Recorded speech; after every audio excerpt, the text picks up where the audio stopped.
photograph of a starving Palestinian child shocked the world as the New York Times, followed by other news outlets, shared the heartbreaking image as yet another evidence of how Israel's war in Gaza is causing widespread hunger in the Strip. While no doubt remains of a humanitarian crisis, images like this one don't always tell the full story. Overnight, the newspaper issued a clarification regarding the picture. Mohammed Ayub al-Matouk, the emancipated toddler who became a symbol for the horrific starvation in the Strip, suffered from pre-existing health issues, rare genetic conditions. The correction was not posted on the New York Times main X platform, but through the much smaller and lesser followed communications profile. The editor's note added that his condition worsened rapidly when food and medical care became scarce in the enclave. Another photo emerged of what is reportedly Mohammed's brother, who does not appear to be malnourished. The Israeli Foreign Ministry was quick to criticize the newspaper. This isn't journalism. It's a modern blood libel against Israel. The image of the starving child has become the center of a bigger discussion about truth and narratives in wartime. The international community and aid organizations are sounding the alarm on the dire humanitarian situation in Gaza, blaming Israel's blockades and restrictions on aid to the population. Israel insists there's no starvation in Gaza, but has, after increased pressure, taken a series of steps since the weekend to increase the amount of aid entering the Strip and facilitate its distribution. According to Israel's Kogat, over 200 trucks were collected and distributed Tuesday by the UN and international organizations, while more than 220 trucks entered Gaza and are now awaiting collection and distribution. So for more, we want to turn now to Han Mazik, Senior Fellow at the Tel Aviv Institute. Thank you very much for joining us. Well, glass half full, calling the bluff, but reaction, no action here. Yeah, this wasn't just a correction. It was an admission that facts were deliberately sidelined to serve a political narrative, and that narrative has real-world consequences. I just remind you of the Colorado attack where a Jewish woman was burned to death while the attacker said that it was because Palestinian children are dying in Gaza. The New York Times didn't just get a detail wrong. They constructed an emotionally manipulative story around a child and admitted the truth that didn't fit the headline and didn't fit the story that they wanted to portray. And it's really, it's not journalism, it's propaganda with footnote. So in this respect, I would like us to focus on the Israeli side of things here, because once again, we're seeing reaction, and it is not replacing the lack of action. And we see it time and time again. What can be done differently? Yeah, and I won't make any new statement here about how Israel has a problem of PR. I think we all know that the Israeli government and the Israeli official and the entire foreign affairs efforts from the Israeli side has been lacking. But I think that the problem isn't just image, it's distortion. You can't out-message a lie that big, especially when it's so emotionally satisfying. But you can expose it again and again until people start asking the harder questions and challenge this sort of information that is coming from the BBC that has apologized multiple times throughout the world, this war. The same with the New York Times that has apologized over and over again. I think the more we are exposing it and the more we call it out, the truth would surface eventually. But it's just impossible to fight lies so big, especially when they're on the cover of the #1 newspaper in the world. Yeah, we're not talking that about has no editorial standards, it seems. Yeah, we're not talking about this niche podcast or something of that sort. It is the biggest newspaper or one of the most important newspapers in the world. So if we are looking ahead, any guarantee it will not happen again? I don't think there's any guarantee that it won't happen again, but I think the more we are calling it out, the more those newsrooms would try and be more careful. And I think that if the world held itself to the same standards of proof for Hamas atrocities as it demands from Israeli response, we would have never believed any word coming out of Gaza. There's just this incredible single standard for Israel. And I think it's time to ask, what does it say about us when editors are more committed to the narrative than the facts? Yes, big questions that I doubt we'll get any clear answer in the near future. Han Mazik, thank you very much for your time. We appreciate it. Thank you. Thanks for having me. All right, now to this, the brutal massacre of the Druze community in southern Syria that drew a clear-cut Israeli military action, also drawing renewed attention to the love that is far from lost between the Druze communities on both sides of the border. Israel's Jewish community started a humanitarian operation to gather aid for their brothers and sisters, Sweda, across the border in Syrian territory. More in this report. Volunteers from Israel's Druze community have launched a humanitarian initiative to collect aid for the Druze in Sweda, following the recent violence in the southern Syrian city and province that drew in government forces and prompted Israeli strikes on the capital, Damascus. After the incidents with our brothers in Syria, Sheikh Mowaffaq Tarif asked us to have an emergency operation room for the Druze to help our brothers in Jabal al-Druze with what they are going through. A warehouse was set up in a community center in the town of Julis in northern Israel to gather the collected humanitarian aid for distribution to the Druze in Syria.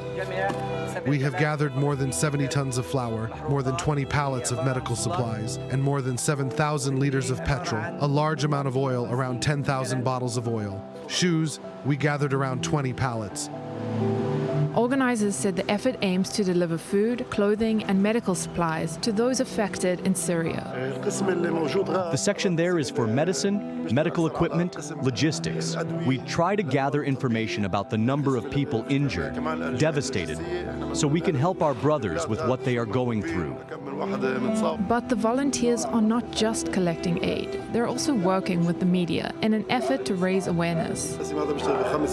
They work in 5 languages: Arabic, Hebrew, English, and German, and more. They are responsible for sending short films and show the crimes that are happening in Sweda to the whole world. A fragile ceasefire has been reached after hundreds were killed in days of sectarian violence in Sweda between Druze factions and Bedouin tribes. The conflict's quick escalation bringing forward multiple layers of politics and identity in the region. And for many Israeli Druze, this still unfolding episode constitutes another example in their history of seeking to protect their brothers in faith. We hoped that the new Syria and the new regime would embrace all the people of Syria and all its residents and religious sects. And until today, we hope for social consensus and harmony. This is what we want. Now, I hope you weren't planning on buying it yourself, and I might be ruining your plans now, but CyberArk is being bought for $25 billion. Yeah, this staggering deal. Palo Alto Networks, a California-based cybersecurity firm founded by American-Israeli entrepreneur Nir Tzuk, will acquire the Israeli cyber firm, the second largest acquisition of an Israeli company following Google's $32 billion purchase of Wiz.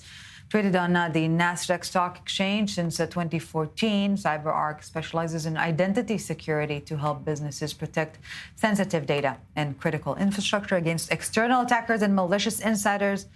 Scary enough to be bought for billions and billions of dollars. All right. Now to a word about Iran.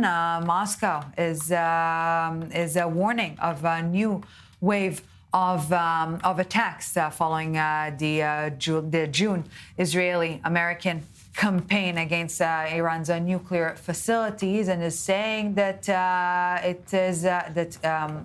promise of no new strikes is a must for the resumption of cooperation between Iran and the UN nuclear watchdog. This is what being said in Moscow today. Let's take a listen.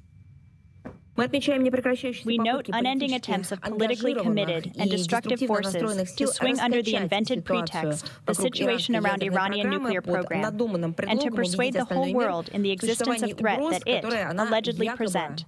These false security seekers do their manipulations for such a long period of time, so they have already lost their possibility to assess current events and to see correlations between their own malign decisions and destructive consequences, as well as to learn from their own mistakes.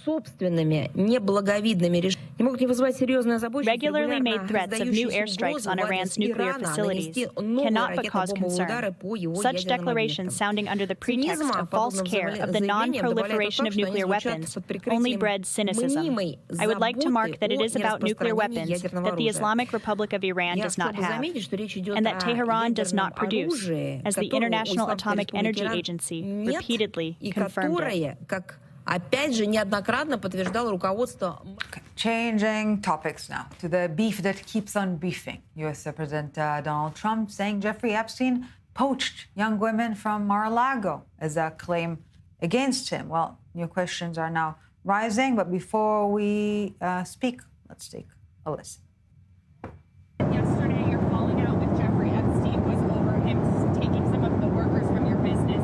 But your administration in the past said that you threw him out because he was a creep. So can you explain that discrepancy? Well, maybe they're the same thing, sort of a little bit of the same thing. But no, he took people that worked for me, and I told him don't do it anymore, and he did it. And I said, stay the hell out of here. Well, I-24 News senior host, senior correspondent Nicole Tzedek is here with us in studio with the new questions and the answers that are being given to old questions. What do you make of it? A lot continues to unravel when it comes to the Trump-Epstein and the list that is no more, it seems, according to the Trump administration. And it's only fueling the conspiracy theories that many accused the U.S. president himself of peddling before he came into office, stating that we are going to release this Epstein list. And then earlier this month, the Department of Justice says there is no incriminating list. And now his MAGA fan base is up in arms. And what happened today, it is not helping that, because not only did this reporter ask exactly why this fallout happened between the U.S. president and Jeffrey Epstein, who up until the 1990s, early 2000s had a good relationship, but in the early 2000s after that, they had this fallout. Now, the president himself says it's because Jeffrey Epstein tried to steal some of his employees. But notably, what's also picking up these headlines is which employee Jeffrey Epstein stole. We're talking about Virginia Giuffre. This is one of the most vocal accusers against Jeffrey Epstein, who says that she was sexually abused, used, and very vocal about her testimony. She also committed suicide earlier this year. A devastating story, and this is someone who actually worked at the Mar-a-Lago Beach Club Spa as a masseuse. Back in 2000, she was only 16 years old. Florida still under the legal working ages to work in an atmosphere like this, so there's nothing against the law when it comes to that. But Trump confirmed that he does believe Virginia was one of the people that Epstein actually stole when he talks about these young women that Epstein took from the Mar-a-Lago Beach Club to use for his own personal means.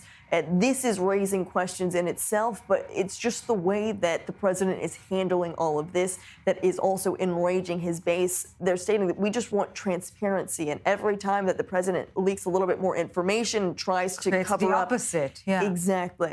Even just earlier the week, his own administration said, speaking about the fallout between Epstein and Trump, they said it was because Epstein was being a creep at Mar-a-Lago, and that's why he was no longer allowed there. Now Trump today says, well, it's actually because he was stealing my employees.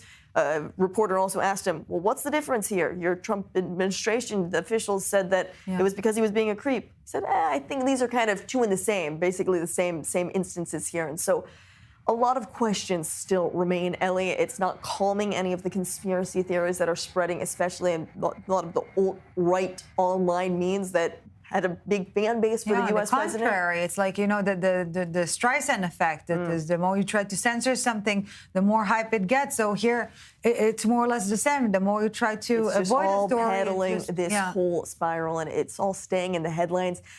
President Trump is trying to make it go out of the headlines, trying to divert the attention elsewhere, but somehow it seems to keep creeping back into the news cycle. And more than all else, alarming from Trump's standpoint is the fact that it is stirring a whole lot of controversy within his That's party. The main concern for the Trump administration right now, because this was really one of the largest scandals, it seems, out of nowhere. You would be surprised, many people, that this is what is truly cracking the MAGA base from within. But this was one of the promises that Trump says, day one, I enter office, we are releasing that Epstein list. Now, 6 months after his second term in office, all of a sudden, the Justice Department says there actually is no incriminating list. It's just raising a lot of questions. Even if there wasn't a list, many people in our space are saying, well, give us something then to show that there was never a list. Answer these questions. And if there was never a list, why were you so vocal yourself for stating, day one, I'm going to release this list? And so it truly is not helping these inner cracks that we're seeing, raising a lot of concerns. And we have to still wait and see if the president can kind of maneuver his way out of this scandal. Yes, and with every statement that is being made, instead of providing answers, we're left with more questions, new ones, old ones, and new ones. Nicole Tzedek, I-24 News host correspondent, thank you so very much for being here with us today. Thank you, Nicole. Well, staying with the American president, new day, new tariffs.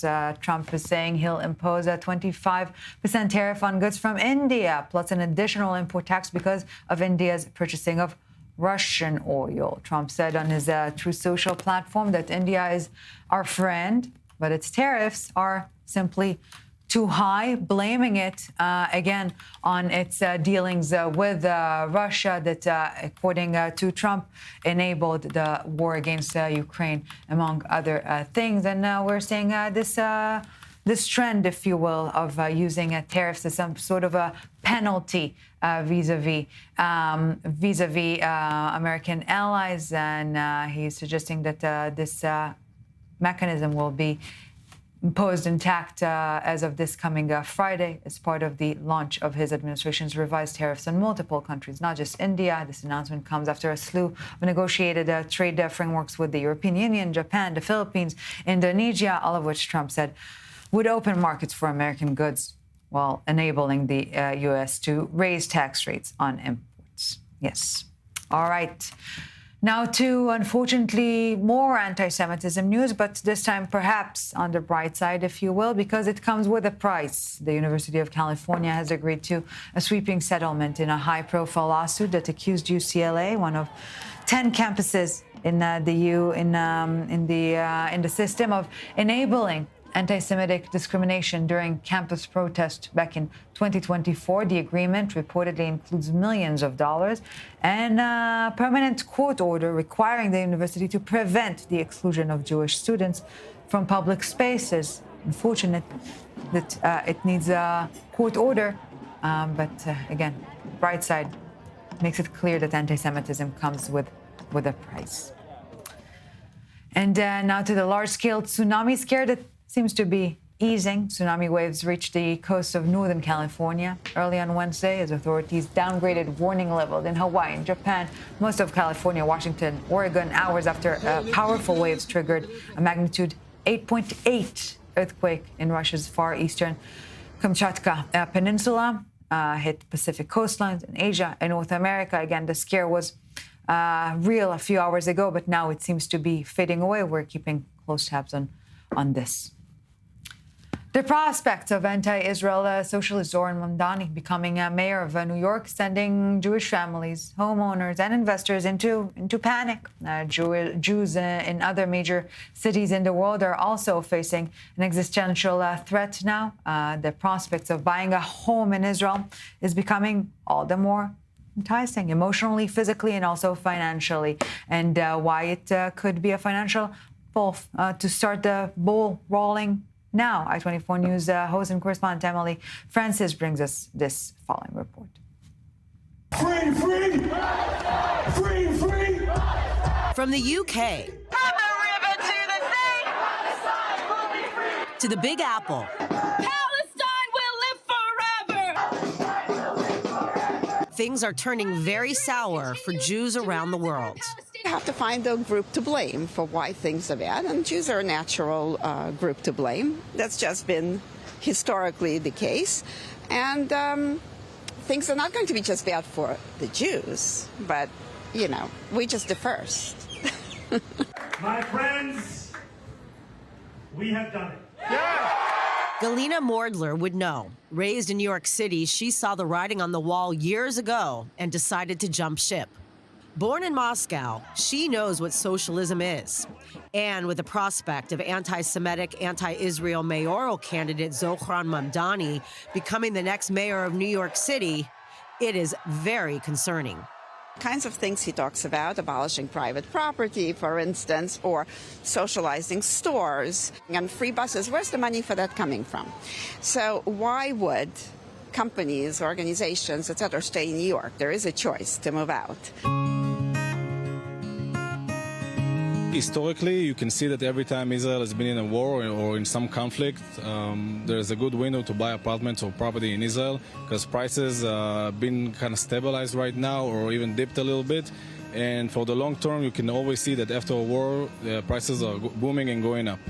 Yes, it may seem counterintuitive, but it's not. Jews around the world are realizing that Israel is the only safe place, and many are jumping on the opportunity to plant roots here. We have so many issues here, but still, it's the only Jewish state. It's interesting, it's shlichut because I'm a Zionist, and I love Israel so much, and I feel like I'm changing lives. Hi, welcome to Unconfused Israeli Real Estate. Hi, Moshe Binyamini. Hi, Mayan. How are you? Real estate agent Mayan Harkam and real estate lawyer Moshe Binyamini specialize in clients from abroad and have even started a podcast called Unconfused to help people navigate the red tape. Beside everything we just said about Zoran Mamdani, about him not being a big fan of Israel, he wants to build a lot of affordable housing for people that will eventually hurt investors. And you can see from the countless cranes in construction, the opportunities are endless. Developers like Ben Shalom are paving the way for turnkey solutions that give people more bang for their buck. כשלקוח מגיע אלינו והוא מחליט לקנות דירה בבן שלום, הוא בעצם אנחנו מבינים שהוא שם את הדבר הכי יקר עבורו בחיים, את הבית שלו, אצלנו בידיים. Real estate here only goes up in value because there's a limited supply, a great demand. Look, we just had an Iranian crisis. You would have thought the stock market would be down. It never goes down here. And I don't want to jinx it. I don't want to jinx it. But you think about that, it's counterintuitive. And yet people invest. Plus, the country is offering huge incentives to international buyers, including a new law pretty much eliminating purchase taxes, more flexible mortgages. Plus, Israel does not impose inheritance estate taxes, and your property is protected even in times of war. If, God forbid, a missile will hit your apartment, it doesn't really matter if it's owned by the state or by you personally. You have the state that will compensate you on everything if you got hit by if your apartment got hit by a missile or for any damage. It doesn't matter if it's an apartment or a business or even it's a car. You got it covered by the states. People who comes here at war times